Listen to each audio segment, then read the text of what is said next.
Hi, I'm Ann Weiser Cornell, and this is our weekly webinar, Support for Stressful Times. Here in California, we have such stressful times, I feel like maybe I'll change the webinar title to Support for Apocalyptic Times. These are serious matters, and it's quite possible that the world is changing so that we all need that ability to be present to even more difficult feelings than we might have had before. And it's still possible to be present to how we feel. And that's what I like to do with you. I'm so looking forward to being with you today because I get to do this with you, which is a process that changes every time because the feelings are different every time. But the process is about being present to how we feel right now. And doing that with a quality of, how should I say this, acceptance, no judgment, no pushing away, like how I feel is how I feel, and I am with it. And I'm sure you know this, we suffer more from trying to fight our feelings than we do from the feelings themselves. And many of us learned to evaluate our feelings, like, is that a good way to feel? Is that an appropriate way to feel? And what if instead of that, we just say, okay, that's how I feel. And then be present.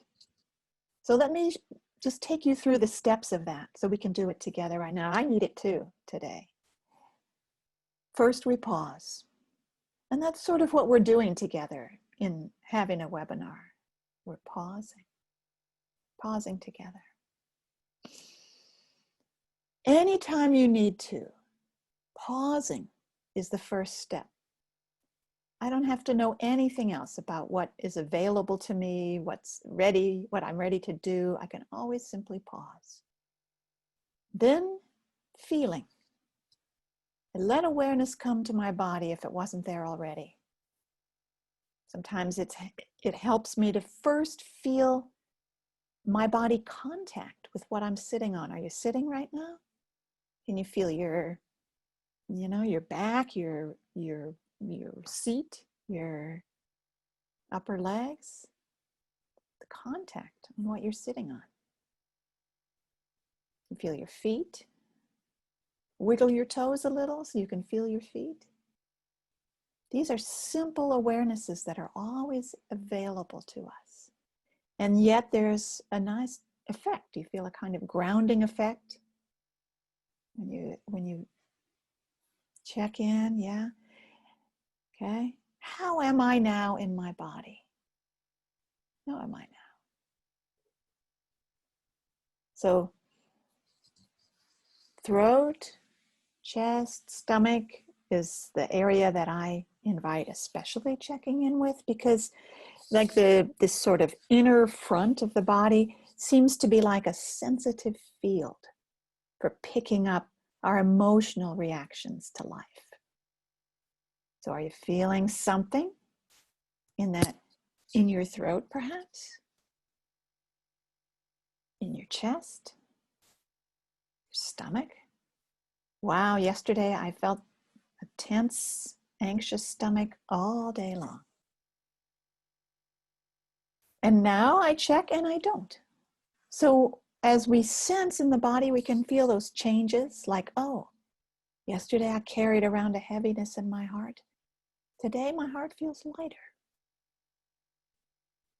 So this attunement to how we are in the body is a great gift.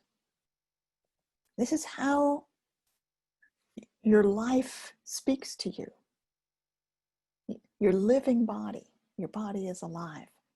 Your body is speaking to you all the time about very important things. And all those messages are on your side. Nothing that you feel in your body is an enemy. Everything you feel is meant to support you, to help you. Maybe it's this needs attention, this needs, and if you've not, if you've not been paying attention for a while, you might be feeling a very strong body signal.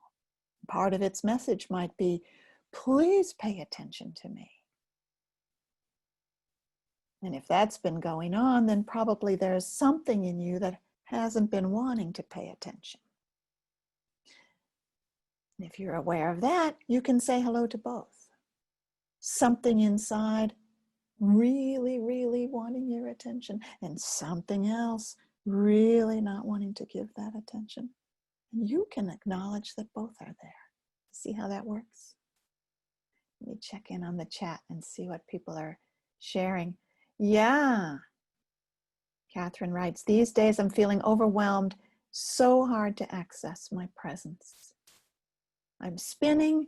A part of me is spinning. Yes, Catherine's reminding us of those 3 empowering words. You can say a part of me or something in me is, whatever you're feeling.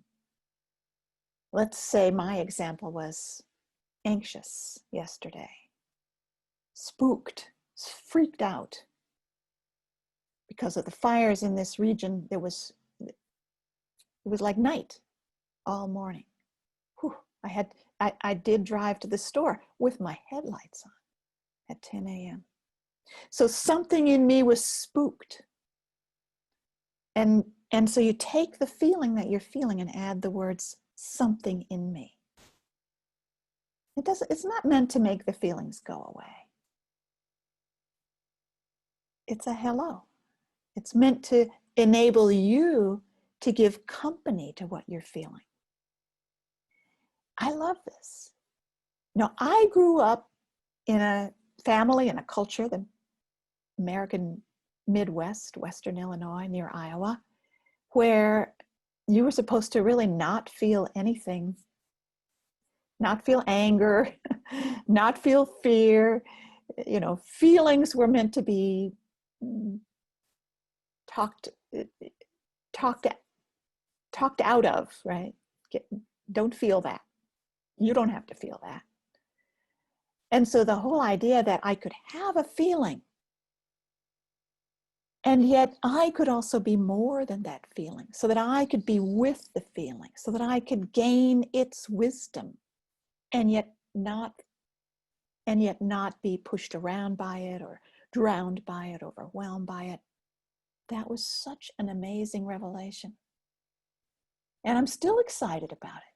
I still feel like one of my most important messages to the world is that you get to feel how you feel, and you get to know that you are more. And because you're more than how you feel, you can give company to how you feel. And then a further process happens when you give company to how you feel, a process of listening, of discovery, of shifts and changes. There's no feeling that stays the same if we hold it in an atmosphere of friendship and curiosity. No, feelings don't stay the same when we treat them this way. So this is the funny paradox, right? I'm not trying to get my feelings to change. When I hold my feelings in an atmosphere that they don't have to change, then they change. It should be, there's something in us that says, I need to try to change my feelings, but that doesn't work. You're right. Trying to change your feelings doesn't work. Acknowledging them as they are enables them to change in the way that they've always wanted to. Yeah. Let me see what people are saying to me. Ula's writing, slowing down. Part of me feels overwhelmed. Yeah. Sarah points out our bodies are like weather vanes, right? Getting emotional signals from our bodies is very important. It's powerful.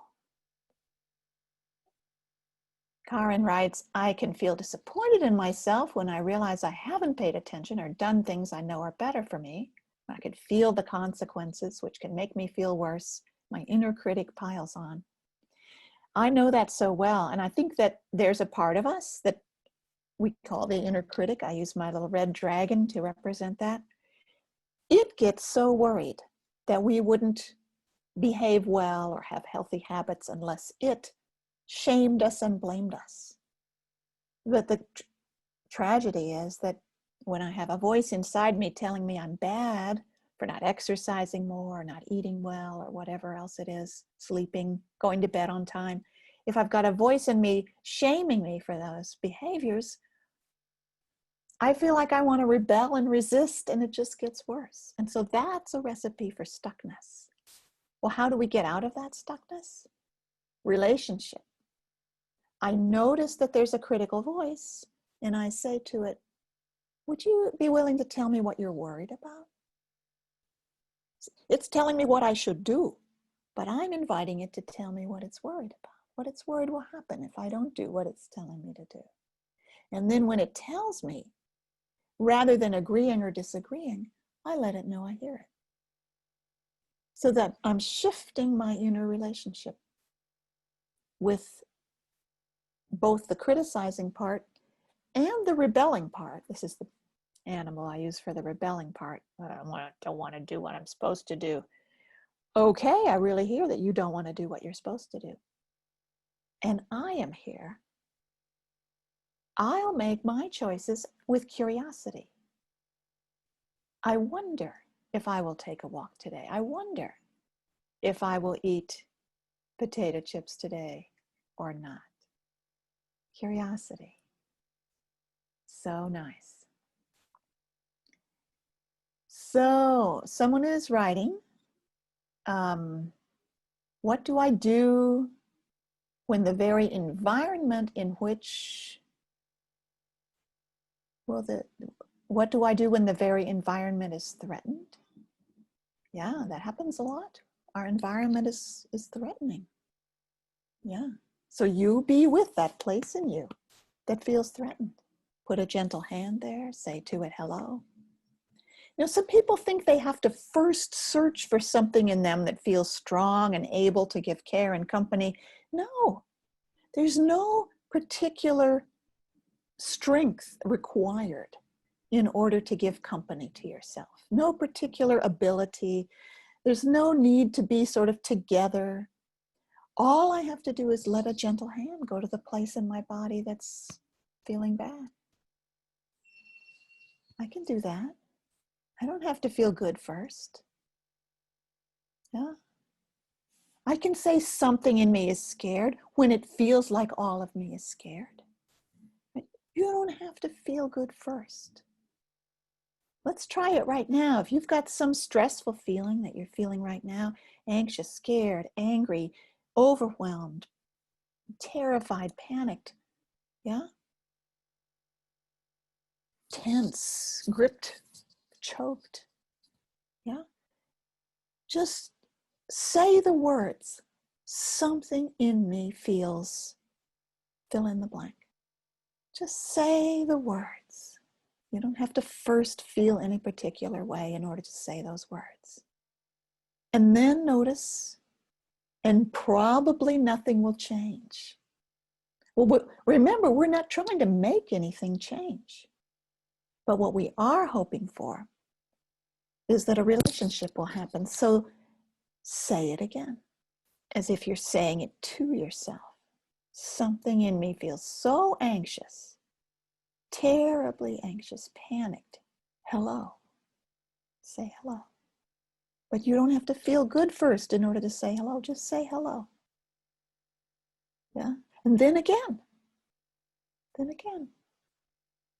It takes time. So we've already covered a lot of territory here. We've talked about the quality of acceptance and allowing, but we've also pointed out that you don't have to feel those things first. All you need to do is pause and notice. And whatever you notice, if it's stressful, you can say, something in me feels. And give that a try right now and tell us all, if you want to, what happens then. Because often we get two feelings. Something feels panicked, terrified, but when I acknowledge it, something feels panicked and terrified, I'll get something else. I don't want to feel that. And then we say hello to something that doesn't want to feel it, and then we have both. And we've also talked about how we want to step away from that pattern where, in response to not doing the things we've planned to do or doing things we didn't plan to do, an inner critic comes in to try to control that because it's panicked. You know, there's something else I've been wanting to talk about with you all, and that is that it feels like we've got emotions and body, and then we have rationality, right? My head tells me this, my body tells me this. We have our feeling life, and then we have our rational life. And many of the ways decisions are spoken about are like this. Well, I have a decision and my heart tells me this, my head tells me this. And what I think is really important is there's actually a third way, a third experience that isn't either emotions or thoughts. And because our emotions, although they're important, they're not a good guide for action. You don't want to act on your emotions without pausing and sensing, well, how do I really want to behave? So if you let your emotions carry you into action, right? I read that email and it bothered me so much. I wrote right back and I hit send. It's never a good idea, right? So there needs to be a pause between emotion and action. Well, actually, the same is true about our thoughts. Our thoughts are also not a good guide to action. There needs to be a pause also between our thoughts and our action. So what is that happens in the pause? It's something that we call, my teacher Eugene Gendlin called, felt sense. Felt sense is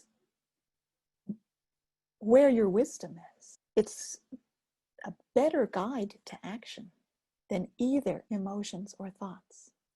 And then, of course, we have the question, all right, well, but how the heck do I get a felt sense? How the heck do I get in touch with that place in me that knows what's right? There is a place in you that knows what's right. How do I get in touch with that? You know, and the inner critic thinks it's the place that knows what's right. I know what's right. I know what you should do. But it's driven by anxiety, so it couldn't be the wisest guide.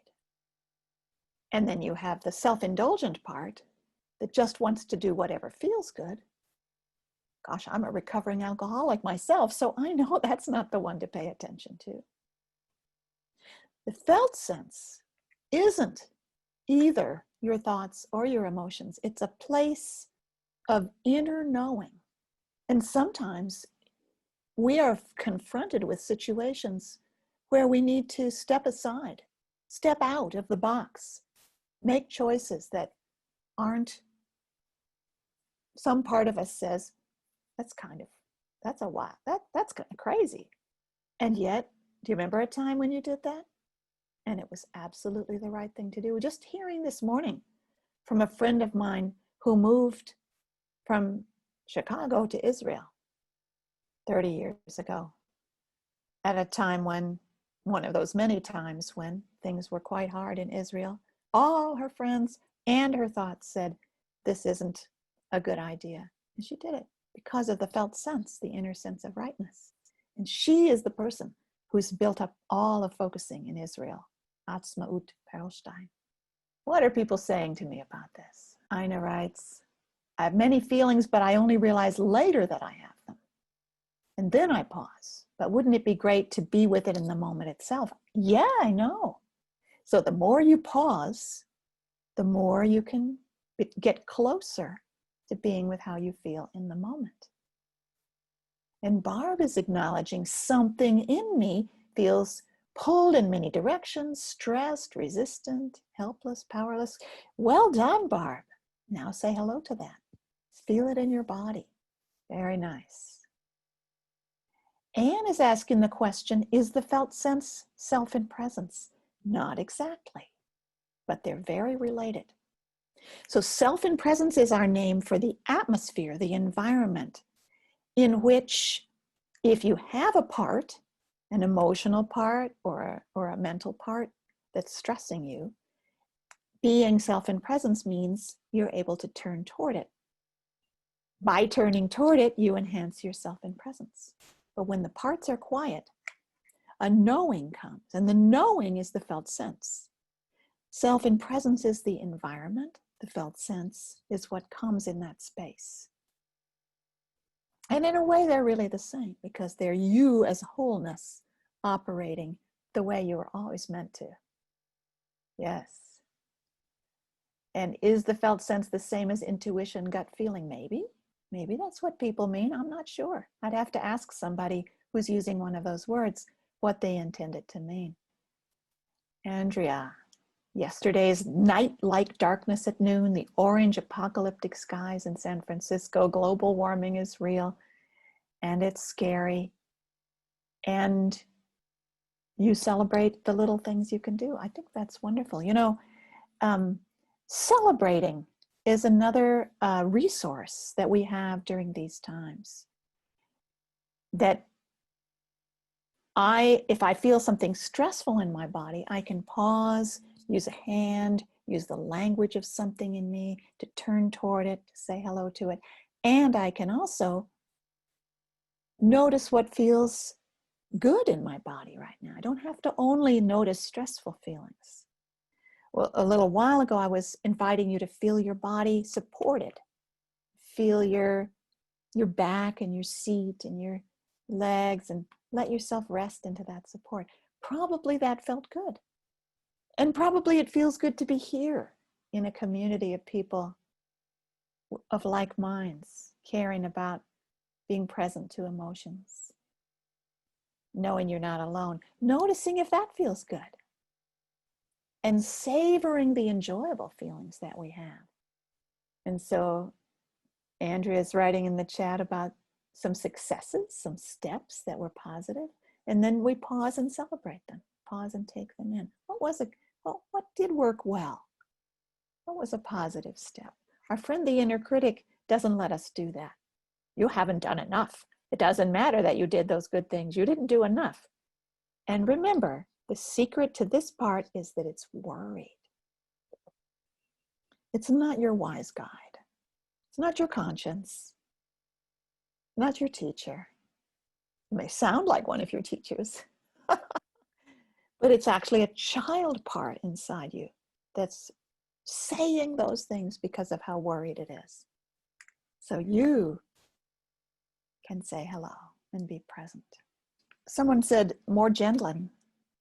Do you want me to read a quote from Eugene Gendlin? Let's see if I can find it quickly. Well, my favorite quote from Eugene Gendlin is the one I know by heart. And it goes like this. Every bad feeling, by that he means stressful feeling, right? Every bad feeling is potential energy toward a more right way of being, if you give it space to move toward its rightness. Let me say that again. And this is really what I was saying earlier when I said your feelings, your emotions are all on your side. He's not talking about felt senses here in this quote. He's talking about emotions. Your feelings are all on your side. They're all signals. And often when there's a stressful feeling, it's a signal that something is wrong. You know, people who grew up in a toxic environment have that something's wrong alarm going off all the time. Or they did then. To the point where we get into a state where we're very separated from ourselves. because we're not in a supportive environment for paying attention. Something's really wrong. But now as adults, we can turn toward that place in us that's trying to give us something wrong, something wrong, something wrong. Living in the world. When you can hear the something wrong signal, it can relax. It doesn't have to keep blaring at you. You might think that as long as the environment is awful, the same something's wrong signal is going to keep coming at you, but that's not true. These are messages. When you hear them, they can relax. They may need more than that, but at least that much is true. So Robin asked me to say more about the experience and the texture of felt sense. Well, felt sense doesn't feel like stress. If you have stress, if you have a stressful feeling, it's a part of you. It's something in you that needs your attention. And when they relax, when they calm down and allow you to have access to your inner sense of rightness, then what comes feels more like knowing. And it will come again and again. If you miss it once, you can hear it another time. Yeah. Oh, yes, I was going to repeat the quote from Jenlin. Okay, here it is. Every bad feeling is potential energy toward a more right way of being. If you give it space to move toward its rightness. Every bad feeling is potential energy toward a more right way of being if you give it space to move toward its rightness. And I would rephrase that, every stressful feeling is a signal that something is wrong. And when you turn toward it and acknowledge it, it can let you know what's wrong, what's needed, and that allows you to move toward rightness. So nice. Well, we're near the end. And it's been lovely to be with you. I'm going to keep doing these weekly through the end of September, and then I'm going to take a break and reevaluate. So the weekly seminars, 8 a.m. next week, noon the following week, and then I think, wait, today's the 10th. Yeah, we'll do it the 17th and the 24th. 2 more after this. Thank you. So nice to be with you. Thank you all for your kind attention. It's been lovely. Be in touch. I answer emails. Mwah. Bye for now. Take care. Bye for now.